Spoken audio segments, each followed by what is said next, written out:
수술하고 나서 인상이 정말 달라지실 거예요. 인상의 변화가 거의 없어질 거예요. 하는 게 사실 별로 큰 의미가 있지는 않거든요.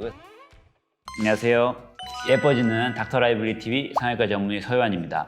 상담실장 박사라입니다. 환자분들이 궁금해하는 질문들을 모아봤는데요. 거기에 따라서 질문을 한번 몇 가지 들어보도록 하겠습니다. 어서 해주세요.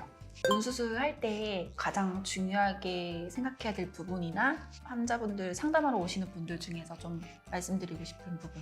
다들 이제 뭐 요구 사항들이 사실 달라요. 이제 중요하게 생각하시는 부분들도 다르고, 좀 젊은 분들은 대체로 이제 쌍꺼풀 수술이라면은 내가 어떤 라인을 원한다 이런 것들이 있는 분들이 사실 굉장히 많고, 중년 분들은 이제 일단 처진 거에 대해서 교정을 하고 싶어 하시는 분들이 굉장히 많아요. 그게 이제 실제로 환자분들이 가장 중요하게 생각하시는 부분들인 거고, 제가 이제 좀 드리고 싶은 말씀은 너무 이제 특정 라인만 고집을 한다거나 특정 자기가 꽂혀 있는 부분만 교정을 하려고 그 부분에만 너무 몰두하지는 않았으면 하는 게 사실은 제가 좀 제일 중요하게 생각하는 부분입니다. 사실 그래서 본인이 갖고 있는 조건에 맞는 쌍꺼풀 라인을 하는 것이 가장 중요하다고 생각합니다. 중학생분도 많이 오고 요즘 초등학생들도 많이 오더라고요. 네. 아, 그래요? 초등학생도 많이 오네. 근데 사실 이용적인 목적인 경우에는 너무 어려서 수술하는 거는 그렇게 추천은 드리지 않습니다. 저는 나름대로는 원칙을 갖고 있는데, 순전히 이제 미용적인 쌍꺼풀 수술이나 다른 눈 수술의 경우에는 우리나라 나이로 15세부터 하는 것을 추천을 드리고 있고요. 다만 예외적인 경우가 있긴 있습니다. 쌍꺼풀 라인이나 쌍꺼풀 액을 너무 장기간 사용을 해서 알러지 증상을 경험하거나 만성염증 증상이 있어서 조직들이 너무 딱딱해지고 늘어지는 경우에는 조금 나이가 어리더라도 빨리 수술하는 게 장기적으로 봤을 때 더 유리하다고 생각합니다. 다음 질문.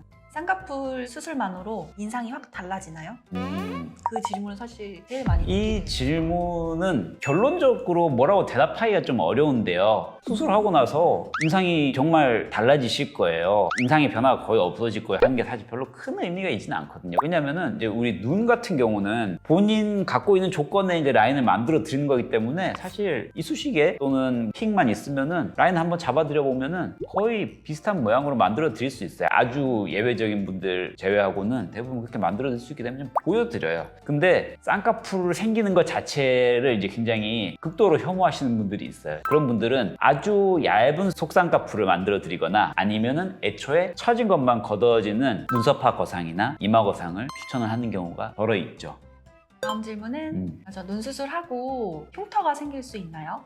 흉터는 기본적으로 절개가 들어간 수술은 모두 흉터가 생깁니다. 그리고 심지어는 비절개 수술이라고 하더라도 수술하면서 조그만 슬릿을 내거든요. 한 1, 2mm 정도의 슬릿 내는데, 거기도 엄밀히 말하면 비절개 수술도 아주 조그만 절개가 들어가기 때문에 그 부분에 다 흉터가 생길 수 있어요. 흉터라고 하는 것은 일단 조금 빨개지거나 아니면은 울퉁불퉁하게 튀어나온 조직들을 말하는데, 대개는 상처 치유 과정에서 1, 2개월쯤에 가장 심하게 되고, 긴 분들은 한 1년까지도 빨개졌던 조직들은 많이 하얘지고 튀어나왔던 조직들은 많이 가라앉는 그런 성숙 과정을 통해서 많이 흐려지게 됩니다. 그래서 대개의 경우에는 시간이 지나면 잘 안 보일 정도는 됩니다.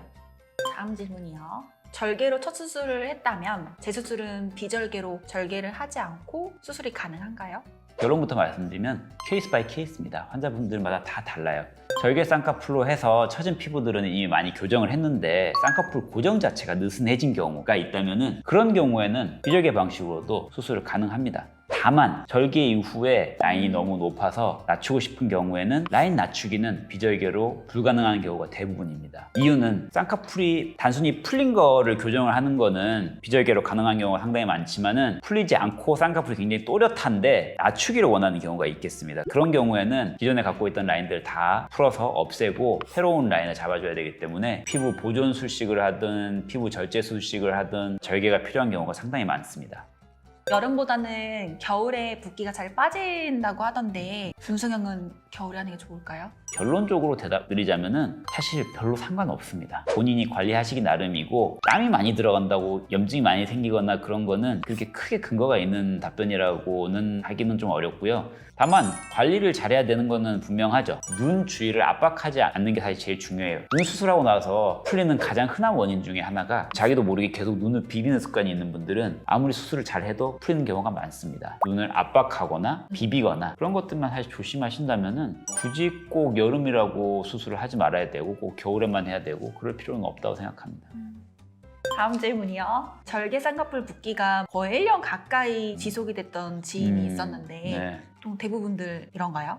결론부터 말하면은 그렇지 않습니다. 붓기가 1년 동안 갔으면은 그거는 붓기가 아닙니다. 결론적으로. 그거는 소세지인 거예요, 그냥. 붓기는 아무리 오래 가도 6개월 이상 가는 거는 붓기 때문이라고 하긴 좀 어렵습니다. 한두 달까지는 그래도 잔붓기가 조금은 남아있을 수 있다고 생각을 하는데요. 한 3에서 6개월 정도 지나면은 사실 거의 붓기가 없어요. 그때까지도 이제 붓기라고 느껴질 정도의 쌍꺼풀이라면은 라인 자체가 너무 높았거나 아니면 고정 자체가 수술 기법적인 문제로 인해서 소세지 라인이 된 거라고 판단을 하는 게 맞을 것 같고요. 그리고 붓기는 사실 굉장히 여러 가지 요인에 의해서 결정이 되긴 합니다. 똑같은 사람이라고 하더라도 이전에 수술했을 때는 안 부었는데 이번에 수술할 때는 굉장히 많이 부을 수도 있는 거고요. 일반적으로는 쌍꺼풀 높이에 따라서도 굉장히 붓기가 차이가 있습니다. 인라인으로 낮은 쌍꺼풀 수술하는 경우는 굉장히 붓기가 없어요. 아웃라인으로 높은 라인을 원하셔서 그렇게 수술하셨던 분들은 한 2, 3주, 3, 4주까지도 붓기가 통통한 느낌이 들 수밖에 없어요. 왜냐면은 우리가 붓는 부위가 쌍꺼풀 라인 아래쪽 부분들이 많이 붓는 거기 때문에 당연히 그런 현상이 있을 수밖에 없어요. 그래서 높이에 따라서도 굉장히 붓기 기간이 차이가 있을 수 있다는 거는 알고 계시는 게 좋을 것 같습니다.